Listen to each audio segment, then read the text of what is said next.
Blessings, everyone. Today I would like to share an oracle from the fairies.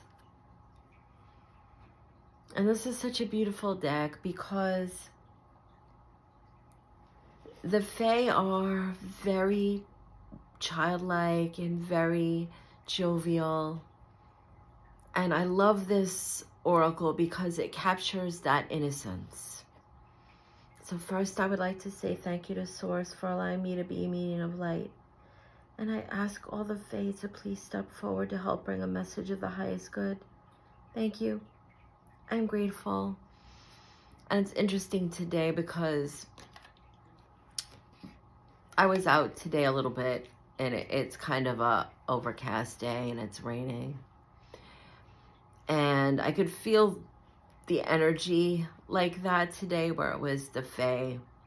And I came home a little disappointed because I didn't get to see a lot of the creatures and things, and usually when the fae are around, there's a lot of animals and spirit animal totems, medicine from the creatures or the insects, and it was just a very dreary day, and so when I came home, I sat in my backyard just for a few moments and fed the birds.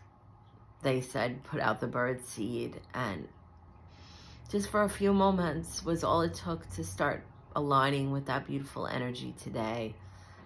And one of the things that the fae have been coming through with a lot is that along with being jovial and silly, keeping that childlike wonder and innocence, we have to have an air of grace with us, respect, because a lot of times people think that it's okay to say things and be jovial, but we're mocking others and we're making others feel uncomfortable and putting them down. And the fae are at the complete opposite end of that. They want us to laugh together and celebrate, but not at the expense of others. And that was something that was very definitive today, connecting with them, is they wanted to remind me that yes, it's this beautiful time of year. Everybody's celebrating. Everybody's having a wonderful time. But just remember that not everybody is in that space. Some people are going through a state of grief, or some people are homesick. They're not able to be with their loved ones right now. And we have to honor that. It doesn't mean that we have to tone down our light, and it doesn't mean that we shouldn't celebrate. But just to keep that open heart space as well, that if we see that others are having a tough time during this time of year, that saying things to them like, get over it, or celebrate, your loved ones should want you to celebrate, or you're being a party pooper, all the little things that, or accusing others of bringing us into a very heavy space if we're celebrating and they're having a tough time. They want us to remember that we're all in charge of our own energies and expression of that. And so it isn't up to others. What other people think of us is none of our business. So it's a good thing to stay supportive. And so now I'm going to just shuffle the cards. I usually do 3. The first one is always for Source. It embodies the energy of Source and aligns it with the reading. The second one embodies Spirit, Higher Self, aligns that with the reading. And then the third one aligns the reading with Soul. That beautiful story, that personality, what animates the physical here. And then I'm just going to move the cards around in the fair, saying, take this one. Wait for winter. During the colder months, the Fairy Queen of Winter will help you manifest your most heartfelt wishes as long as your intentions are for the highest good of all. And as the fae pull their energy close, anyone who has been asking for a sign, for a time to make a life change, create something. Maybe we're expecting something to arrive in our life, whether it's a physical thing, a purchase, like a new home, or maybe a raise, or it's something spiritual, maybe a love interest, or a healing of the body, or maybe some forgiveness, or some relief from grief, a little bit of joy. They're saying that the winter is the time when we go within, when there's a hush in everything. Everything is fully still alive, but in slumber. And it is the time that we can reflect on the rest of the things that we learned throughout other parts of the season. It's a time that we become quiet within ourselves, when we learn grace and mercy for ourselves. And so with this, they're saying that during the winter time, a lot of us that love being outside too, sometimes we can't always handle the very cold weather if that's going on where you live. And they're saying it's a beautiful time to celebrate certain things that we find in a space of a quiet hush. Sometimes we have snow in the wintertime. It's been a little different here. But the Fae are saying that we can focus on this joy. Though the days in certain parts of the world seem shorter during the winter time. If we're open to looking at the night sky, there's so much magic that happens when we look up. Bundle up in a warm coat, grab a cup of hot tea, coffee or cocoa, even hot apple cider, and sit outside and look up for about 10 minutes.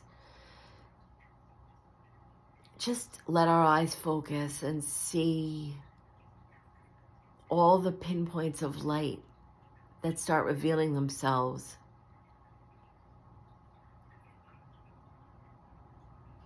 There is a lot in the winter time that sometimes can seem overwhelming with holidays.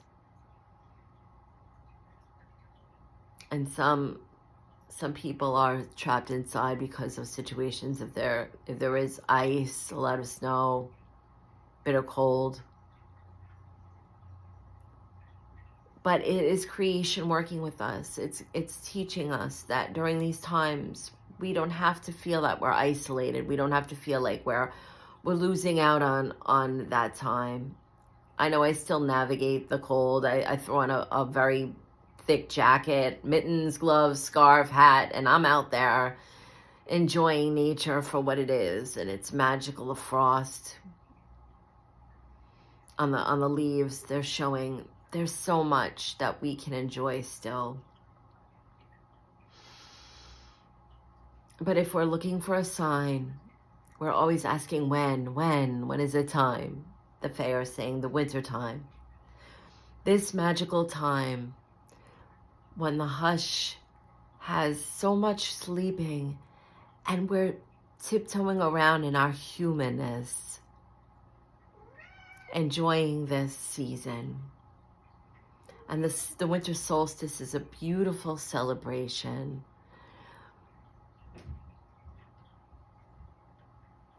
I have my cat Toby in the background. I don't know if you heard him. He's agreeing with this. He's saying it's true. He wants me to open the windows, but unfortunately it's really cold. So he's just enjoying looking outside. Notice as the leaves aren't in the trees anymore, all the birds' nests. Or maybe how the ice forms on the branches. Notice in the morning, I know where I am on Long Island, when it's really cold and there's been a little dew overnight, there's this beautiful frost that appears and it glistens, especially when the sun is rising. The morning sky in the winter is immaculate.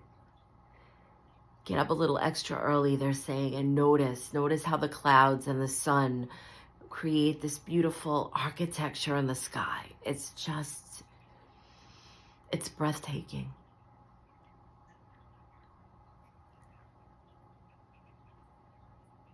that they're saying that during this time when we're asking and we're asking, we need to make room for the silence and the stillness so that we can hear and understand. And during the winter time, with all of the seasons, so many of us are asking to be with our loved ones, our friends, our family. Some of us are asking for enough money just to put food on the table. And we have to trust that whatever experience we're going through this time, it is there for us to teach us something. It's not easy. This is not easy. Art school is not easy. But there's a little innate part of us that somehow recognizes that we believed in our being enough, that we would come here, that we would do this. Somehow, with blinders on, we would navigate through all of the confusion, all of the pain, and get the moments. And Spirit will always help us. The angels will help us, the guides, our ancestors, our loved ones, the fairies, the fae. They're there to help us as long as our intention is pure through the heart place. When we're heart-centered in anything that we ask, and it is for the highest good, and we have to understand that sometimes the lesson can't be taken away. Sometimes it is the hard road that we have to take. Sometimes it's just about breaking apart. Sometimes it's making that choice. You have to say, the old saying, they're saying the lesser of two evils. And sometimes someone's going to get hurt.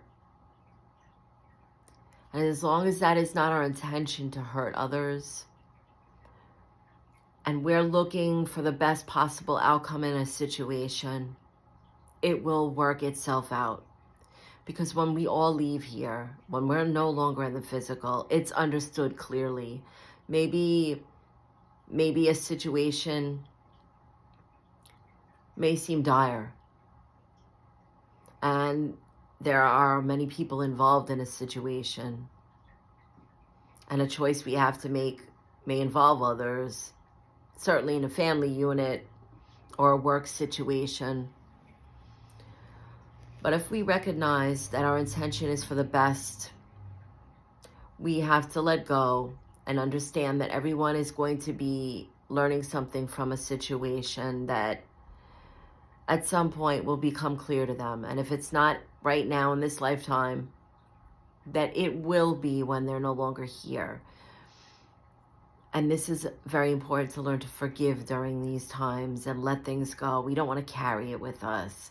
The Fae want us to let go in a space of grace and trust. Not letting go because we feel defeated, but because we understand that sometimes the bigger picture we're not going to understand.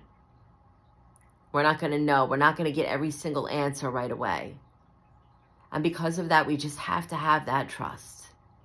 We have to have that trust that if our attention is from the purest part of the heart, that however it flows will flow the way it's meant to. So they're pulling their energy back. Thank you for allowing me to share this message with you. I love the Fae energy. And if you get a chance to go outside where you are and enjoy a little bit of the weather, whatever that is for you, whether it's storming rain, or it's snowing, or it's windy, there is magic in all of the elements and the weather. If we allow that childlike Fae spirit to take over, we will find that. Much love, everyone. Beautiful blessings.